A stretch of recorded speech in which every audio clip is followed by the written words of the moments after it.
Took a swing at a wrecking ball and I prayed for my downfall, and I found a way to reconcile, 'cause in my heart it's not worthwhile.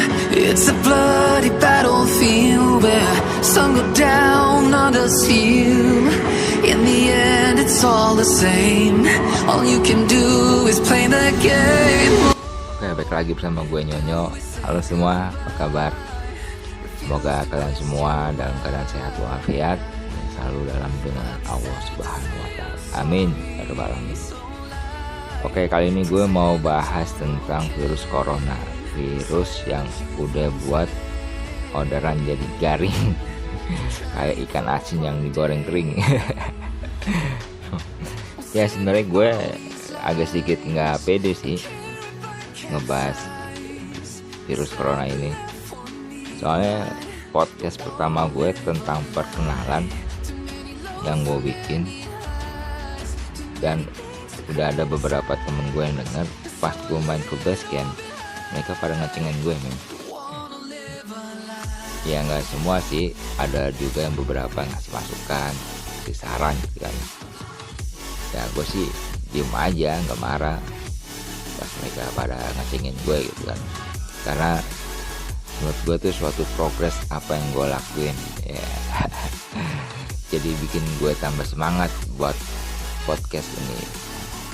Dan lagi ya, podcast ini buat gue suatu jalan atau suatu pembelajaran buat gue bagaimana caranya menjadi seorang pembicara yang baik. Ya. Karena ini ya sesuatu yang baru buat gue, sesuatu yang belum pernah gue jalani. Oke, baik lagi soal corona. Jadi semenjak virus corona ini menyebar, maka timbullah yang namanya social distancing, karantina wilayah,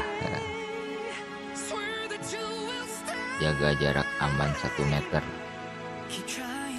Jadi karena kebijakan ini atau himbauan ini keluar, membatasi ruang gerak orang beraktivitas. Belum lagi banyak sekolah yang diliburin, kantoran, ada juga beberapa mall dan restoran yang tutup. Inilah yang gue bilang, corona bikin garing orderan para driver ojol. Menurunnya jumlah orderannya jadi membuat super duper ekstra dalam mencari orderan.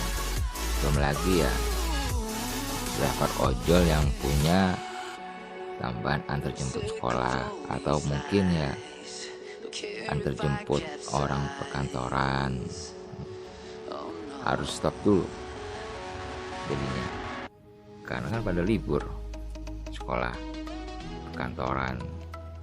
Jadinya ya karena libur antar jemputnya ya otomatis berkurang lagi income yang didapat.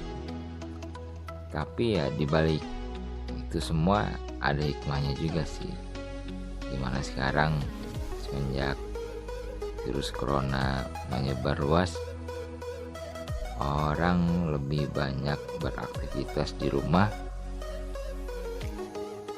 jadi menimbulkan jiwa sosial yang lebih tinggi. Contohnya gini, misalkan gue dapat orderan antar paket, misalkan ongkos kirimnya 5.000 ya, jadi dibayar sama CS 10.000 atau bahkan sampai 15.000. Terus misalkan gue dapat orderan GoFood antar makanan gitu ya, misalkan beli makanannya tuh 5, nah itu satu pasti buat drivernya gitu. Bukan cuma itu aja sih, sekarang gue juga lihat banyak perumahan yang ngasih paket sembako buat driver ojol gitu. Ya itulah hikmah yang gue rasain gitu sejak adanya virus corona ini. Gue rasa bukan cuma gue doang ya, rasain. Gue rasa semua driver ojol juga ngerasain apa yang gue alamin atau rasain. Ya kira-kira seperti itulah gambaran kondisi para driver ojol di lapangan sekarang ini. Di tengah merebaknya virus corona, harus tetap berjuang untuk mencukupi kebutuhan keluarga. Karena kita ini kan pekerja harian, jadi income di lapas juga harian. Beda lagi dengan orang yang kerja kantoran, yang punya gaji bulanan. Walaupun stay at home, masih ada gaji yang akan dibayarkan oleh perusahaan. Jadi ya pasti nggak majalah buat mereka yang kerja kantoran. Nah kalau driver ojol selama 2 minggu stay at home, selama 2 minggu nggak narik, bisa pada terbang tuh panci sama penggorengan. Benernya ya pada saat mau narik itu ada rasa takut, rasa was-was akan terkena atau terpapar virus corona di jalan. Tapi demi dapur ngebul, semua rasa takut itu hilang, semua rasa was-was itu hilang, dan menjadi bagaimana supaya hari ini bisa tupo. Karena kalau kita nggak tupo ya kita nggak dapat bonus, ya dapatnya cuma dari duit sewa antar penumpang gitu.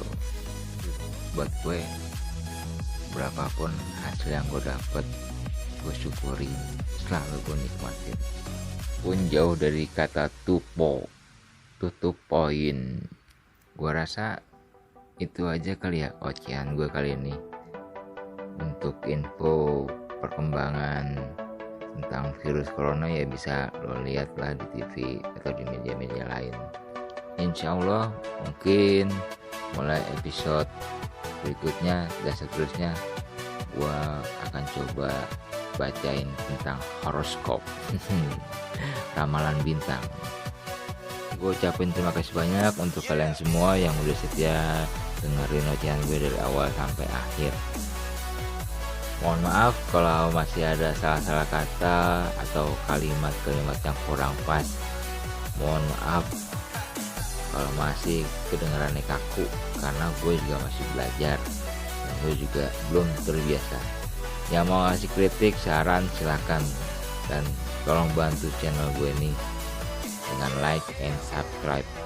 Sekali lagi gue ucapin banyak-banyak terima kasih kepada kalian semua yang udah mau dengerin ocehan seorang ojol.